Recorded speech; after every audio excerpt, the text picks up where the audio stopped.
characteristics of a hardworking individual includes self-motivation, perseverance, initiative, and dependability, just to name a few.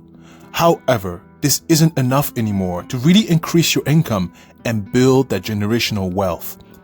Because if working hard is really all it took, then fast food workers, teachers, farmers, landscapers, or anyone working in the construction industry will all be billionaires. Unfortunately for us, it just isn't the case. In this video, we're going to highlight 3 main reasons why working hard is just so 1980s.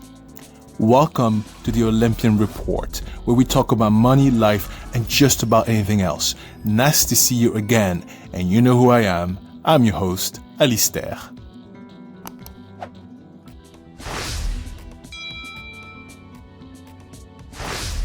One, the marketplace is digital. Back in the day, operating a viable business meant you pretty much had to first generate your sales locally, manage the delicate marketing budget to allow you to grow beyond your zip code, then simply rinse and repeat until you become national, then repeat the whole process again on another continent, then repeat and repeat again until you become international. This pathway was incredibly brutal, and most of the time, the founder of the business never lived to see their creation hit the global stage. With the advent of the internet, the whole world is your marketplace. You're instantly connected to everyone who has an internet connection, and with social media, you don't even need a marketing budget. The exposure is free. In this digital age we live in, all you need to do is produce a very good product only once, and it can sell itself over for generations to come, all for free. This digital marketplace also allows the producer massive leverage. How? Well, you now have access to your competitor's price point in relation to their provided value. All you need to do is just add one more unique value point, and you become instantly competitive. 2. Good enough is no longer enough. Speaking of competitive edge, this also applies to the customer. They too have a lot more options to choose from. Why would they choose you? This is a holy grail question that if a business is able to answer, they can pull some serious market share from competitors. Think Netflix versus Blockbuster. You just can't compete with staying at home and watching a movie as opposed to driving over to the store in the middle of a blizzard.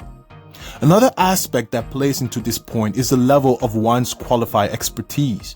Back in the day, you might hire the neighbor to paint your walls or the kid down the street to do your plumbing.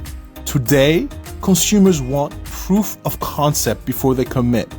Consumers want an expert. Dive a little deeper than that and you quickly run into a conundrum.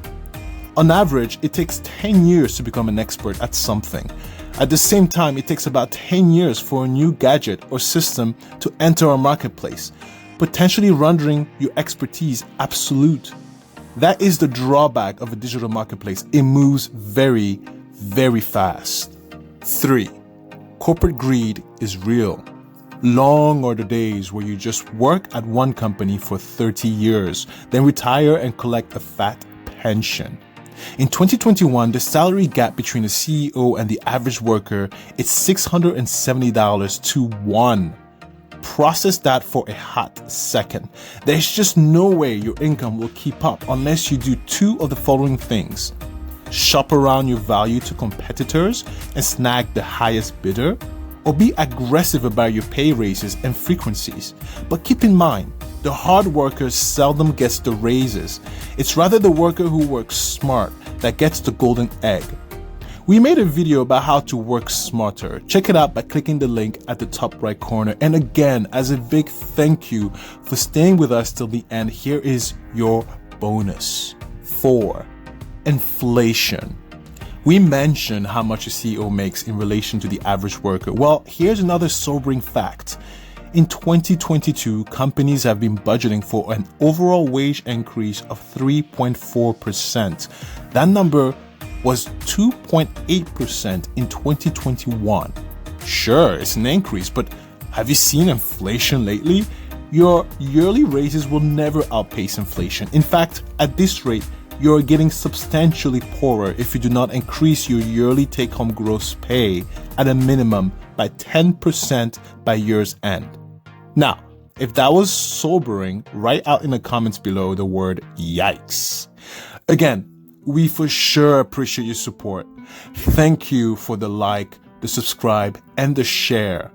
And I look forward to seeing you next Friday. And of course, these videos are a lot of work. And if you're kind enough to support us financially, buy us a coffee so we can stay up late researching, writing, editing, and uploading these contents. Link in the description below. Au revoir, mes amis.